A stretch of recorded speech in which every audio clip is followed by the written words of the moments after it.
যদিও কয়েকদিন আগে কয়েকটা ভিডিও দেখছিলাম, আহলে হাদিস, আহলে কোরআন বিভিন্ন নাম নিয়ে তারা কথা বলতে চাচ্ছিল বা বলিয়েছিল যে শহীদ আবু সাইদ নিজে বুক পেতে আত্মহত্যা করেছে, শহীদ হয়নি। আমি গতকালকে আবু সাইদের কবর দেখে আসলাম। কত বর্ষ সিরাজগঞ্জবাসী, শুধু আপনাদেরকে না রেকর্ড হচ্ছে, এটা তাম দুনিয়ার মানুষকে বলছি, শহীদদের ব্যাপারে কথা বলতে হলে হিসাব করে বলবেন, কারণ আল্লাহ নিজে এটা মুখের উপরে নোটিশ জারি করে দিয়েছেন, কথা বলা যাবে না। বাল আহইয়া, আল্লাহ বলেন ওরা জীবিত, ওরা কি ওয়ালাকিল্লা তাশউরুন, কিন্তু তোমরা টের পাও না। শহীদ আবু সাইদের এই আত্মদান, জীবন দানের মাধ্যমে যত মানুষ উদ্বুদ্ধ হয়েছে, যার কারণে আজ এখানে বসে আমরা কথা বলতে পারছি। আপনি কি মনে করেন ময়দানটা এত সহজ না? আজকের এই অনুষ্ঠানের জন্য কারো পারমিশন লাগে না, অথচ 5 তারিখের আগে অনুষ্ঠান করতে 14 জায়গায় বলা লাগতো। যাদের সাথে ঘৃণায় কথা বলা যায় না, মানুষ মনে করা যায় না, এ মানুষের কাছেও বলা লাগতো ভাই একটু লিখে দেন। কথা বলে না কারণ আমি কেন বললাম যে ঘৃণা লাগতো ওদের সাথে কথা বলতে? আমি এমনি বলি নাই, কোরআনে কারীম জানিয়েছে ইন্নাল্লাযীনা কাফারু মিন আহলিল কিতাবি ওয়াল মুশরিকিনা ফি নারি জাহান্নামা খালিদিনা ফিহা উলাইকা হুম শাররুল বারিয়া।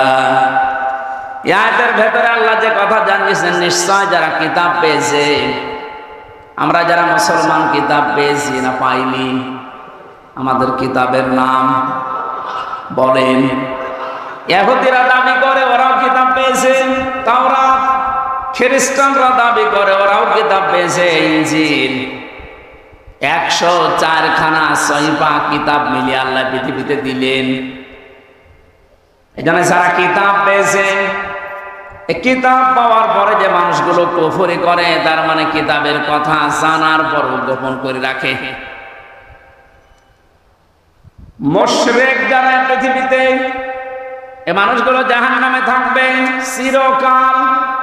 যত সৃষ্টি আল্লাহ বানিয়েছেন, সব চাইতে বড় খারাপ সৃষ্টি আল্লাহ তাদের নাম উল্লেখ করেছেন। আমরা তো তাই দেখেছি, কোরআন আমরাও পেয়েছি। আমাদের মতো নামধারী মুসলমান যাদের কাছে অনুমতি নেওয়া লাগতো, এরাও পেয়েছে। কথা বললেন এখানে। আজকে ইসলামী ব্যাংকের এক অফিসার এসেছিল দেখা করার জন্য একটু আগে। ওনার কাছে একজন বলছে আজকে তো মাহফিল আছে এখানে, আমির হামজার যাবেন না? মানে কোন দল করে আমি জানি না, মানে ঘোষণা দিয়েছে যে যাব কি করে, ওখানে তো তাফসীর হবে না, হবে রাজনীতি। আপনি কথা বলতে পারলেন? আমি কোরআনে মানুষ উল্টাপাল্টা ধারণা করবে আমার কথা শোনার পরে, জন্য আমি আয়াত, পারা, পৃষ্ঠা, লাইন, রুকু, সূরার নাম, তাফসীরের নাম সব বলে দেই, যে আপনি বাড়িতে মিলিয়ে দেখেন আমার কথা কোরআন হাদিসের বাইরে যায় কিনা। এরপরেও যে লোকটাই কথা বলেছে যে ওখানে ওয়াজ হবে না, তাফসীর হবে না, রাজনীতি হবে, রাজনীতি কি ওয়াজের বাইরে?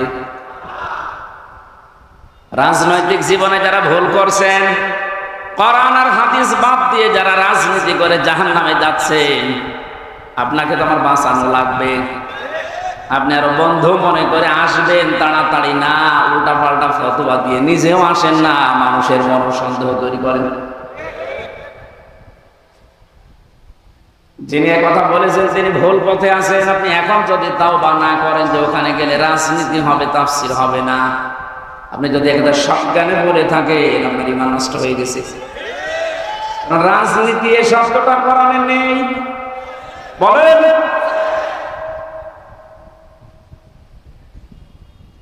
শুধু তাসবিহ আদায় করার জন্য, শুধুমাত্র নামাজ পড়ার জন্য, জিকির করার জন্য যদি আল্লাহ আমাদেরকে বানাতেন, তাহলে পুরা কোরআন শরীফে প্রায় 9 জায়গায় কথাটা আছে, সাব্বাহা লিল্লাহি মা ফিস সামাওয়াতি ওয়া মা ফিল আরদ।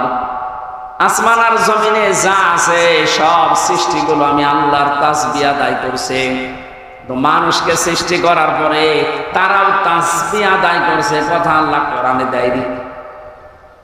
মানুষকে আল্লাহ কেন দিয়েছেন এই পৃথিবীতে?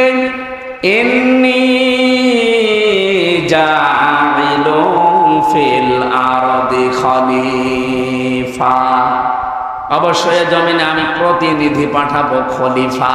কি পাঠাবো বলেন বলেন? তো কেন সৃষ্টি জগতের নাম বললেন? যে জমিন আসমানে যা আছে সবাই আল্লাহর তাসবিহ পড়ছে, আর মানুষ বানানোর আগেই তিনি বললেন আমি জমিনে পাঠিয়েছি খলিফা। এই আয়াত দুইটা সামনে রাখলে বোঝা যায় মানুষকে জিকির করার জন্য, তাসবিহ পড়ার জন্য আল্লাহ বানায়নি, আল্লাহ বানিয়েছে প্রতিনিধি হিসাবে। আপনি প্রতিনিধি হিসাবে যদি এসে থাকেন, আপনার যদি ওই যোগ্যতা না থাকে, তাহলে প্রতিনিধি আপনাকে অবশ্যই নির্বাচিত করা লাগবে। কথা বলেন না কেন? এই যে প্রতিনিধি নির্বাচিত করা লাগে, আল্লাহ যেটা করে দেখিয়েছেন, এদিকে তাকান। এই নির্বাচিত, নির্বাচন, এই শব্দগুলো কোরআনে কারীম থেকে নেওয়া। আল্লাহ পাক বলেন হুয়া জিতাবাকুম ওয়া মা জাআলা আলাইকুম ফিদ-দীনি মিন হারাজ। তিনি আল্লাহ যিনি তোমাদেরকে নির্বাচিত করেছেন। কি করেছেন? নির্বাচিত কখন করা হয়? যখন নির্বাচন হয়। 15 বছর তো নির্বাচনই হয়নি, তো নির্বাচিত কিভাবে হলো? তার মানে যারা আছে যে সব অনির্বাচিত। নির্বাচিত যেন করা যায় সেজন্যই তো ফিল্ড লাগবে। সমান সমান ফিল্ড না হলে আপনি নির্বাচিত করবেন কি করে? আমিরে জামাত ডাক্তার শফিকুর রহমান এইটাই তো জানাতে যাচ্ছে জাতির কাছে, যে যারা দায়িত্বে আছে তাদেরকে একটু সময় দেন, তারা এই ফিল্ডটা তৈরি করে দিক। এটা ছিল না বলেই তো আপনি আন্দাজে অনির্বাচিত, নির্বাচিত বলে আপনি ঘোষণা দিতেন। ফিল্ড যদি তৈরি না হয়, আপনি তো আবার ওইভাবে দিনের ভোট রাতে করে বলবেন আমিও নির্বাচিত। 4-5 দিন আগে এদেরকে দিয়ে একটা ষড়যন্ত্র চলছিল। নির্বাহী আদেশের মাধ্যমে আইন মন্ত্রণালয় থেকে যারা দায়িত্বে আছে, বিনা ভোটে, বিনা নির্বাচনে 900 ভোটে যে মানুষগুলো আন্দাজে নির্বাচিত হয়েছি বলে ঘোষণা দিয়েছিল, একবারে উপজেলা চেয়ারম্যান মেয়র সব বাদ দিয়ে দিয়েছে। ওই মানুষগুলো শুরু করেছিল না আমরা তো নির্বাচিত। কিসের নির্বাচিত? তুমি ফের তৈরি করেছিলে। আমার তো মনে হয় এদেরকে যারা সাহায্য সহযোগিতা করেছে এই ভোটে দাঁড়ানোর মাধ্যমে নাম দিয়ে, এরা অপরাধী, কারণ এরা নির্বাচিত করতে দেয়নি। এখানে এদল আছে, অদল আছে, সব দিকে আছে। জাতীয় পার্টির নাম ধরে বলছি, এদের শাস্তি আরো বেশি হওয়া দরকার। কে ওরা আছে হয় না, তুমি আগে আগে চলে গেলে মানে? আল্লাহ বলছেন হুয়া জিতাবাকুম, তিনি নির্বাচিত করেন। নির্বাচন না হলে উনি নির্বাচিত করবে কি করে? আর নির্বাচিত করার জন্য আল্লাহ প্রতিনিধিদের মাধ্যমে এটা তৈরি করেছে। আমরা এখন নির্বাচিত করব কাদের, সেই কথা আল্লাহ কোরআনে দিয়েছেন। আমার নিজেরও মনে হচ্ছে যা বলছে সবই তো রাজনীতি। আসলে এটা রাজনীতি। আপনি যেটা করতেন কোরআন হাদিস বাদ দিয়ে, ওটা দুর্নীতি। আর আমি কোরআন দিয়ে যেটা প্রমাণ দিয়ে বলছি আপনাকে বাঁচানোর জন্য, এইটাই আসল রাজনীতি। কাকে নির্বাচিত করবেন? কোরআনে কারীম জানিয়েছে সূরা নিসা 5 নম্বর পারার 6 নম্বর পৃষ্ঠার 9 নম্বর লাইনের 59 নম্বর আয়াতে আছে। প্রথম অংশে পাবেন। এটা তাফসীরে ইবনে কাসিরে আছে, ফি জিলাল কোরআনে আছে। ব্যাখ্যাগুলো লম্বা করে বলতে গেলে সময় যাবে, আর কণ্ঠ পারবে না। এই জন্য আমি খুব সামারাইজ করছি, বোঝার জন্য বলছি। ইয়া আইয়ুহাল্লাযীনা আমানু আতিউল্লাহ ওয়া আতিউর রাসূল ওয়া উলিল আমরি মিনকুম। এখানে আলেম বসে আছে, যারা এখানে বসেন কোরআন হাদিস তারা একটু খেয়াল করবেন, যারা বসেন না তারা আরে অ্যাক্টিভ হবেন, যেন বাড়িতে মিলাতে পারেন। আল্লাহ ডাক দিয়েছেন ইমানদারেরা আমার আনুগত্য করো, আমার রাসূলের আনুগত্য করো। আর তোমাদের ভেতরে যারা উলিল আমর নেতৃত্ব দেয়, নেতা যারা, তাদেরকে মেনে চলো। প্রশ্ন আমার এখানে, আতিউ এটা ফেল, ভার্ব, এটা ক্রিয়া। এই শব্দটা আল্লাহ নিজের নামে, রাসূলের নামে দিয়েছেন, কিন্তু উলিল আমরের আগে দেয়নি। এই কথা বলেন না কেন? শুধু জি বলা না, এটা নিয়ে যাওয়া লাগবে যে একটা বাড়িতে, তাহলে ওই যে লোক ইসলামী ব্যাংকের অফিসারের কাছে বলেছে যেখানে রাজনীতি হবে, ও জীবনের কথা বলবে না। আতিউ শব্দটা আল্লাহ নিজের নামে, রাসূলের নামে দিলেন, উলিল আমরের আগে দেয়নি। কেন দেয়নি? কারণ আল্লাহ রাসূলকে মানা লাগবে, কোনো প্রশ্ন করা যাবে না। কথা বলেন না।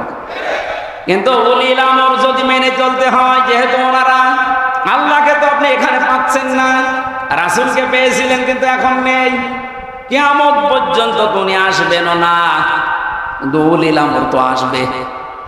এই জন্য উলিল আমরকে যদি আপনি মেনে চলতে চান, দেখতে হবে উপরে বর্ণিত এই দুইটা আছে কিনা, আল্লাহ রাসূলকে ওই লোকটা মেনে চলে কিনা।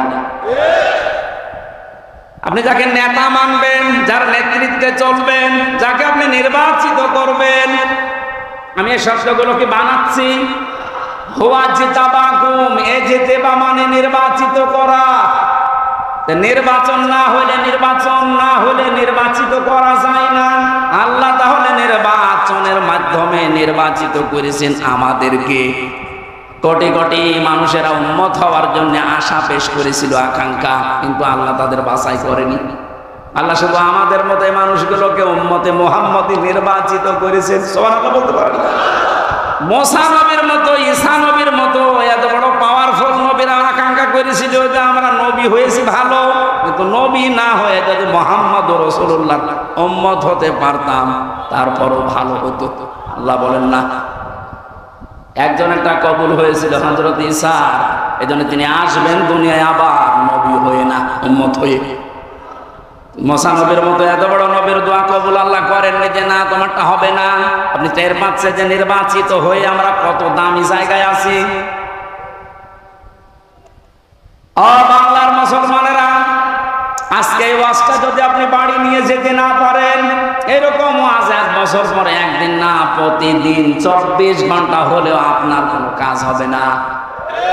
এই জন্য আতিউ শব্দটা আল্লাহ দেওয়ার কারণে আল্লাহ রাসূলকে মানতে গিয়ে আপনি কোনো প্রশ্ন করতে পারবেন না, বুঝে আসুক আর না আসুক।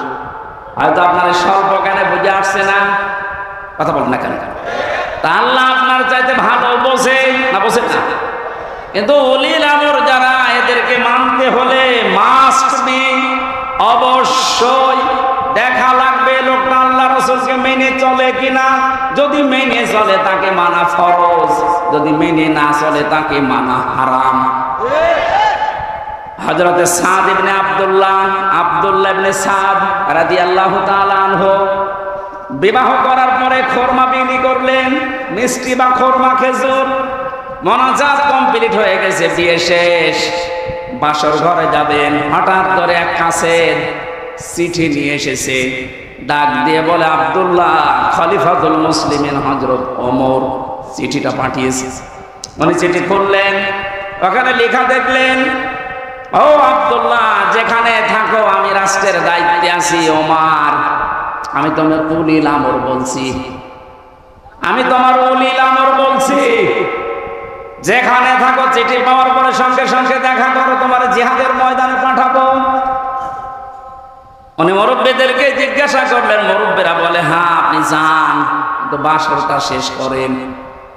হযরত আব্দুল্লাহ ওই মজলিসে উঠে দাঁড়িয়ে কোরআনের কয়েকটা আয়াত পড়ে তাদেরকে জানিয়েছিলেন, ইয়া আইয়ুহাল্লাযীনা আমানু মা লাকুম ইযা ক্বিলা লাকুম ইনফিরু ফি সাবিলিল্লাহি সাকালতুম ইলাল আরদ আরাদিতুম বিল হায়াতিদ দুনিয়া মিনাল আখিরাহ ফামা মাতাউল হায়াতিদ দুনিয়া ফিল আখিরাতি ইল্লা কলিল। সূরা তাওবার ভেতরে আছে, আমি শব্দটা বোঝানোর জন্য আয়াতটা পড়লাম, খুব ভালো করে মিলান। তিনি মুরব্বীদেরকে বললেন, হে আমার মুরব্বীরা, আমার মাথার তাজ, আপনারা সম্মান করি আপনাদের। আল্লাহ কি ডাক দিলেন আমাকে, ইমানদারেরা, যখন তোমাদেরকে আল্লাহর রাস্তায় বের হওয়ার জন্য বলা হয় তখন তোমরা মাটি কামড়িয়ে পড়িয়াছো। তোমরা কি দুনিয়ার জীবন পেয়ে সন্তুষ্ট হয়ে গেলে? অথচ আখিরাতের তুলনায় দুনিয়ার জীবন একেবারেই সামান্য। তার মানে এই ময়দানে আমাকে এখন পাঠাতে যিনি চাচ্ছেন উনি সাধারণ মানুষ না, উনি হচ্ছে উলিল আমর। কেন? হযরত ওমর যেহেতু আল্লাহ রাসূলকে মেনে চলে, এজন্য ওমরকে মানা এই মুহূর্তে ফরজ। কথা বুঝলেন? আজ আমাদের বাস্তবতা যদি আমরা এভাবে মিলাতে পারতাম যে আল্লাহ রাসূলকে যে মেনে চলে আমরা তাকে নির্বাচিত করব, আল্লাহ রাসূলকে যে মেনে চলে না ও আমার বাবা হলে ওকে আমি নির্বাচিত করব না, কারণ এটা দুনিয়ার বিষয় না, এটা সম্পর্ক আখিরাতের সাথে। নয়তো আমি ধরা খাবো। আপনি যে ধরা খাবেন তার প্রমাণ কি? সূরা বানী ইসরাঈল 15 নম্বর পারা 8 নম্বর পৃষ্ঠা 3 নম্বর লাইনের 72 নম্বর আয়াতের প্রথম অংশে আছে, বাড়ি যে মিলাবেন যদি বিশ্বাস না হয় আবার ওই লোকের মতো আবার বলেন না যে আজকে রাজনীতি হচ্ছে। ইয়াউমা নাদউ কুল্লা উনাসিন বিইমামিহিম। আল্লাহ পাক বলেন কিয়ামতের দিন আমি প্রতিটি মানুষকে বিচারের দ্বিতীয় স্টেপে, প্রথম স্টেপে ডাকবে একা একা, আর দ্বিতীয় স্টেপে প্রতিটি মানুষকে আল্লাহ ডাক দেবে তার নেতার সাথে। কার সাথে? আগে নেতা, এরপরে কর্মী। এটা রেকর্ড হয়ে সারা বাংলাদেশে কালকে ছড়িয়ে যাবে। 18 কোটি মানুষের দায়িত্ব নিয়ে এখন আমি বলছি, কান খাড়া করেন দেশের মানুষেরা। কোরআনের চোখ, হাদিসের চোখ লাগিয়ে দেখতে পাচ্ছি আপনি জাহান্নামে যাচ্ছেন। আপনার নিজের বিবেকের কাছে বলেন তো, কিয়ামতে প্রতিটি মানুষকে আল্লাহ যেহেতু তার নেতার সাথে তুলবে, যে নেতার আদর্শ আপনি মেনে চলেন, যাকে নির্বাচিত করবেন বলে আপনি ভোট দেওয়ার সিদ্ধান্ত নিচ্ছেন, আপনি নিজে থেকেই বলেন ওই লোকটা যদি কিয়ামতে আপনার সামনে দাঁড়ায় আপনি তার পেছনে। আল্লাহ তো আগে ওকে দেখবে, এরপর আপনাকে। আপনার কি মনে হয় ওর যা অবস্থা, ওর যা চরিত্র, ওর যা সুরত সিরাত, ওরে দেখলে আল্লাহ মাফ করবে বলে মনে হয়? দেখলে বলছেন না তো, এখন ধর।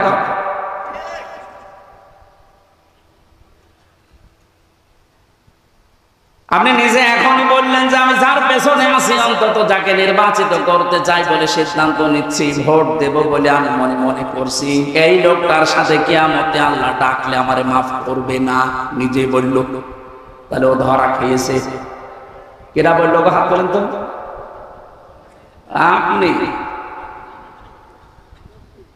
আপনি যেন ধরা না খান, এই জন্যই তো আয়োজন। রাজনীতি মনে করে আপনি আসলেনই না, আপনি তো ধরা বেশি খাবেন। পাগলকে যদি বলা হয় নৌকা নাড়াবি না, ও বলে আমার মনে ছিল না। আরে ভাই, আমি তো আজকে কবরের ওয়াজ করবো বলে এসেছিলাম, আপনি কি মনে করে দিলেন? মনে যখন করে দিয়েছেন আপনাকেও বাঁচাতে হবে, আমারও বাঁচতে হবে। এই জন্য উলিল আমর মানার ক্ষেত্রে খুব সতর্ক। এটা দুনিয়ার বিষয় না, এটা রাজনীতি মনে করবেন না, এটা আপনার আখিরাত জড়িত। আল্লাহ তুমি আমাকে যেভাবে বুঝিয়েছে কোরআনে কারীম, সবাইকে ওই সহজভাবে বোঝার তৌফিক দাও। তাহলে নির্বাচিত এই শব্দটা কোরআনে আছে না নেই? তিনিই নির্বাচিত করেন তোমাদেরকে তার দ্বীনের জন্য, এবং দ্বীনের উপরে চলতে গিয়ে যত বাধা আছে সব বাধাগুলো আল্লাহ নিজের থেকে দূর করে দেন। এই হুয়ার ফাইল আল্লাহ নিজে। জেলা আমির সাহেব যেটা ইঙ্গিত দিয়েছিলেন যে অনেকের ইমানে 15 বছরে প্রায় এটা জেলখানার অন্ত প্রকোষ্ঠে থাকলে আরো বেশি হয়ে যায় অনেকের।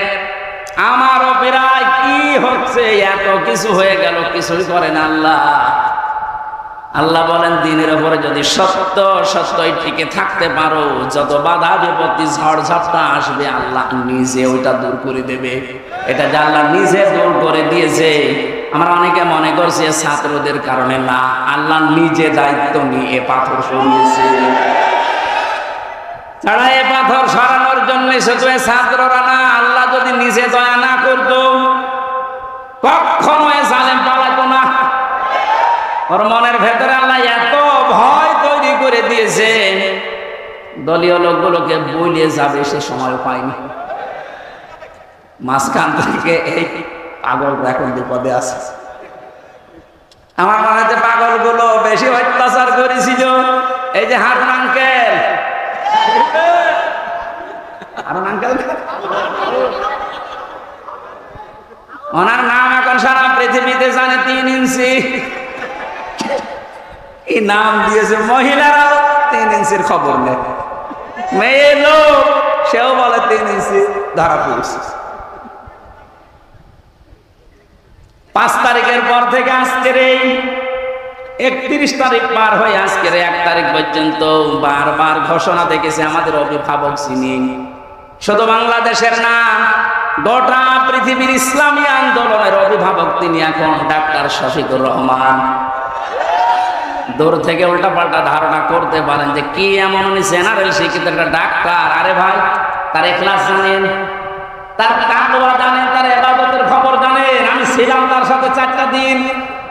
আমার তো মাঝে মাঝে মনে হয় পৃথিবীতে কেউ যদি জিন্দা ওলি দেখতে চায়, ওই আস্তালায়, গাছতলায়, বসতলায় যারা বসে আছে বটতলায়, ওরা আল্লাহর ওলি না। আল্লাহর ওলি দেখতে চাইলে আপনি ওই লোকটার দিকে তাকিয়ে থাকবে। তার ইবাদতের মারটা আপনি খোঁজ পাবেন না। এই যে সকাল বেলায় 65 বছরের একটা মুরব্বী মানুষ সকাল বলতে না 4:30টার সময় ডাক দেয়, ওই সময় হাতে হ্যান্ডকাপ দিয়ে পায়ে বেড়ি দিয়ে কোর্টে নিয়ে যাচ্ছে। তবে 1-2 কিলোমিটার না, এই কাশিমপুর থেকে একেবারে কোর্ট পর্যন্ত যাওয়া আসা করতে প্রায় 7-8 ঘন্টা সময় লেগে যায়। এত কষ্ট স্বীকার করে রাত 8টা, 9টা, 10টার সময় ওনারে নিয়ে আসতো। ওনার যেন দেরি হয়, যেন কষ্ট হয়। ঘরে আসার পরে দেখলাম, বলতাম মুরব্বী খাবার খাবেন না, ঘুমিয়ে পড়েন। আমার বলছে হামজা ঘুমাও। পাশেই ছিলাম, মাঝে মাঝে জিজ্ঞাসা করতাম যে এত কষ্ট করে আসলেন, ঘুমাবেন না? আমারে বলছে ঘুমাও, আমি এখন কিছু সময় আল্লাহর জিকির করব, দরুদ শরীফ পড়ব। 2-2.5 ঘন্টা ঘুমিয়ে যে মানুষটা রাত 9:30, 10টার সময় কোর্ট থেকে এসে 2 ঘন্টা 2.5 ঘন্টা পর্যন্ত ঘুমিয়ে এরপরে তাহাজ্জুদের নামাজে, হাফেজ কিনা আমি জানি না, যতটুকুই পড়তো এরপরে সেজদায় পড়ে যেত। 40-45 মিনিট, 1 ঘন্টা দেখি সেজদায় পড়ে আছে। ভোর পর্যন্ত যার সাদা দাড়িগুলো, সাদা চুল সব সাদা হয়ে গেছে, টপ টপ করে পানি পড়তো, শুধু হাত তুলে সেজদার পরে বসে আছে। আমার তো সেজদা লাগে 1.5 মিনিট, 2 মিনিট, আর ওনার সেজদা লাগতো 45 মিনিট, 1 ঘন্টা। 1.5 ঘন্টা কেটে যেত এক সেজদায়। আমার 12 রাকাত তাহাজ্জুদ মিলে মাত্র 1.5 ঘন্টা ওনার এক সেজদায় চলে যেত। বাকি তাকওয়ার খবর তো বাস্তবে আপনি টের পাননি। প্রতি সোমবার, বৃহস্পতিবার রোজা রাখার নিয়ম, কয়জন মহারতী আছে এখানে আমল করে? সারাটা জীবনে আমল করতে করতে আসতেছে। তাহলে ধারণা করে দূর থেকে, কি জানে এত ডাক্তার মানুষ, তার যে এলেমের বহর, একটা জেনারেল মানুষ হয়ে কোরআনে কারিম এরকম গভীর গভীর কথা বলা আমি বিশ্ববিদ্যালয়েও পাইনি। আরে ভাই, আমি তো ভার্সিটিতে শেষ করে আসলাম, আমাদের বহর তো আমি দেখেছি। ডাক্তার মানুষের কাছে থেকে কোরআনে কারিমের শব্দের এত গভীরে যেতে পারতেন আমি দেখেছি বাস্তবে, যে জীবনে ওই রকম কথা আমি কোনোদিন শুনি নাই। অনার্স মাস্টার্স করেছিলাম, তো এক একটা শব্দ যখন বলতেন, এমন এমন শব্দের অর্থ নিয়ে আসতেন যে কোনোদিন কল্পনাও আসে না যে শব্দের ভেতরে থাকতে পারে। দিনের ওপরে চলতে গিয়ে কোন বাধা আল্লাহ নিজের থেকে দূর করে দেয়, রাখেন না। এটা আমি আগে জানতাম না, ওই সময় জেনেছি। আল্লাহ পাক বলেন, তোমাদেরকে যেহেতু আল্লাহ নির্বাচিত করেছে লক্ষ লক্ষ কোটি কোটি উম্মত থেকে, সুতরাং তোমাদের দাম কম না, অনেক বেশি। তোমাদের পরে ঝড় ঝাপটা, বিপদ আপদ আসবে আল্লাহ জানে, কিন্তু আসলে আল্লাহ থাকতে দেবে না, স্থায়ী হতে দেবে না। আল্লাহ নিজে দায়িত্ব নিয়ে ওই ঝড় ঝাপটা বিপদ আপদ তার নিজের দায়িত্বে দূর করে দেবে। আল্লাহ এইটাই করে দিয়েছে। এই কথা বলে না কেন? নাই তাই 15 বছরে কত মহারথী তো চেষ্টা করলো, সব চেষ্টায় প্রায় বিফল হয়ে গেছে। ছাত্র আন্দোলনের নামে যারা নেমেছিল এই মানুষগুলোর সাথে মাসবি আল্লাহ আবাবিল পাঠিয়েছিল। জালেমদের মনের ভেতরে আল্লাহ ভয় তৈরি করে দেন। এ দায়িত্ব কার? আরো জোরে। এটা তৈরি করেন কাদের কারণে? যে মানুষগুলোর ভেতরে ইখলাস আছে যত বেশি, তাকে দেখলে জালেমরা ভয় পায় তত বেশি। আমরা 15 বছর অনেক জালেমকে ভয় পেয়েছি তার অত্যাচারের কারণে, আর আমিরে জামাতকে এখনো জালেমরা ভয় পায় তার তাকওয়ার কারণে।